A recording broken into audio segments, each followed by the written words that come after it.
We've been the bearers of bad news, or good news, depending on how you see it, on the state of the watch market for quite some time now. But of course, how many times does anyone want to hear their watches are no longer worth what they once were, or what you even paid for them? What I want to do today is just contextualize that decline in the secondary market a bit more broadly within the hobby and provide a broader, longer context to help you reassess what your watches really mean to you. All the numbers in this video come from WatchCharts.com. Are you looking to browse listings from the biggest private sales marketplaces across the web? See insights on whether you're getting a good deal or not? Manage your collection and track its value over time? You can do all this and more on WatchCharts.com, the world's most powerful watch market research platform. Dive into the data yourself at WatchCharts.com. While this YouTube channel has been around for a while, we started regularly making videos specifically for YouTube like maybe a year ago. And we are humbled that nearly 10,000 of you have since decided to subscribe to our channel. We appreciate the support. Thank you. Our goal with this channel is to provide market insights on where there is value for money to be found in the secondary watch market that we wish we had as enthusiasts when we were just getting started, and that we still use to guide our own buying decisions as collectors ourselves today. We strive to report in a data-driven way on the market and watch prices, but we are enthusiasts who collect watches ourselves too. While we may report on prices, that doesn't mean we believe they are the most important thing when making a buying or selling decision as a collector. Watches are so much more than what they cost, and value should be just one of the considerations for you on your own collecting journey. For example, my most recent purchase, barring these Casio rings, is a luxury dive watch from a top brand made from a titanium ceramic, what IWC, for example, calls ceratanium, for an absurdly depreciated market price of $2,200. I'm happy as a clam with this watch, and it brings a stupid smile to my face, which is the feeling I think we've all chased with watches sometimes. The unfortunate thing is that this period where we started making more videos has coincided with the decline in the prices of luxury watches, which has done anything but bring stupid smiles to people's faces. Retail availability for the most desired watches is unchanged.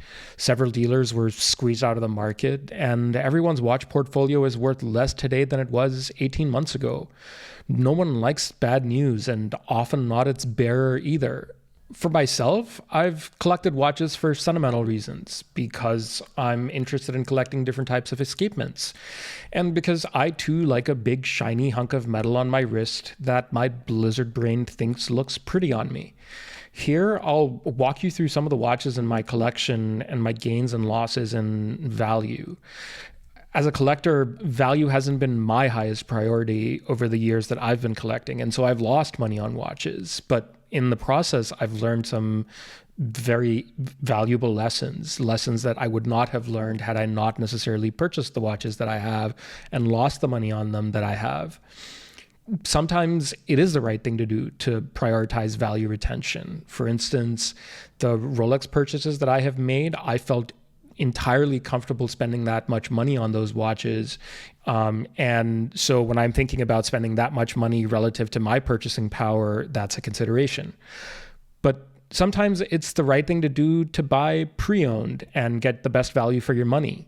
I've done that when I bought the SPB 149 from Seiko, for instance, when I bought it from a fellow collector here locally, where I live, or the reference 17000 Oyster Quartz, which is just a vintage watch. And so that just has to be bought pre-owned because they're not available at retail anymore and haven't been for over 2 decades. Sometimes a watch is way more than just a watch. And so when it has sentimental value, it increasingly stops being seen necessarily even as a watch, quote unquote, in your quote unquote collection of watches. And my Tudor Black Bay 58s are like that. I have a very strong emotional connection with them. The case backs are engraved. These watches will likely never leave my collection unless something catastrophic happened. But I feel the same way about my Nomos Club Campus because it's the first mechanical watch I ever bought. Or my Seiko SSK001, even though it's the watch that's lost the most amount of money for me in comparative terms, I don't care because I bought one and my brother bought another one at the same time. And so I'm just never going to want to get rid of this watch. The next lesson I learned is that the gain or the loss isn't real until it's actually realized through a watch sale. And here I would point to the purchases that I've made from Grand Seiko. There's 4 watches on this list. All 4 were bought at retail from my AD. And in every case, I have lost a lot of money, 28%, 39%, 35%, and 32% of value, thousands of dollars in some cases.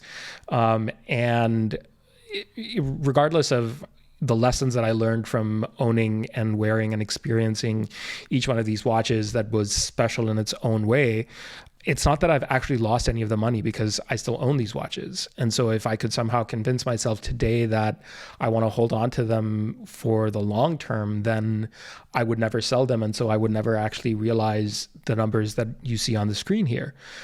And so, yes, the market is down and you may be seeing similar numbers that you may be tracking in your collections on WatchCharts.com or whatever other tool you may be using to track the value of your collection. That number won't really be real until you decide that you want to go and dispose of those watches and move on from them. And then lastly, I would say that I always buy for multiple reasons. And I think what I've learned is that just generally, I should be paying more attention to value than I previously have when determining, for example, whether to buy brand new or buy used or buy a certain watch altogether or a different watch. Ultimately, there is no denying that being an enthusiast and being a collector especially is not a cheap hobby. The numbers matter because we don't want to lose too much money, if at all, enjoying this hobby, but also because the absolute numbers are objectively absurd. Tens of thousands of dollars spent on mechanical trinkets that are outcompeted in time telling by smartphones and smartwatches and even $10 Casios. We all buy and sell over time because our tastes change. What we value about watches changes, but we all buy and sell because we have the money for it. And because for most of us, we care about whether that cost turns into a loss or maybe even a profit. And because we love watches. Historically, the last few years have been an outlier in terms of hype and frothiness in the overall watch market and the watches space. That has led to a greater emphasis on talking about pricing than perhaps ever before in the history of the secondary market. And so if we just do a quick scan of what's gone on in these last few years, WatchCharts launched in 2019, so you could track watch prices more closely and objectively for what we think is the first time ever. The Paul Newman Daytona sold for over $17 million in 2017. And so watches leading on from that saw heightened interest and increasingly became available for purchase online. And so as part of the online conversation around watches, the pricing suddenly became a topic of discussion that was easier to have because the prices were just there and accessible for everyone to see.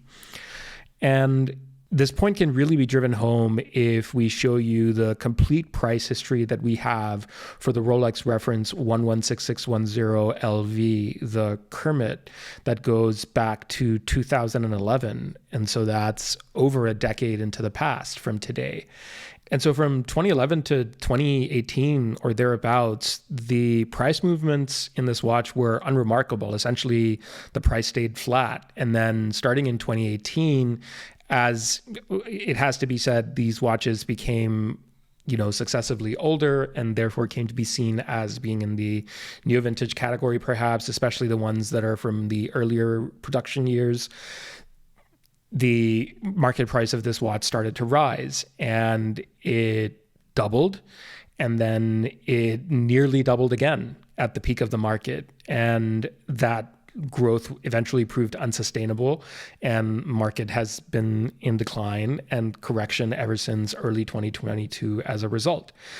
I think if we went back to where things were perhaps in the first half of the last decade, it would be boring because there wouldn't be much to talk about, but maybe that would be a better world for, watch collectors. And certainly that's, a topic for discussion and debate. And it is certainly a thought-provoking question.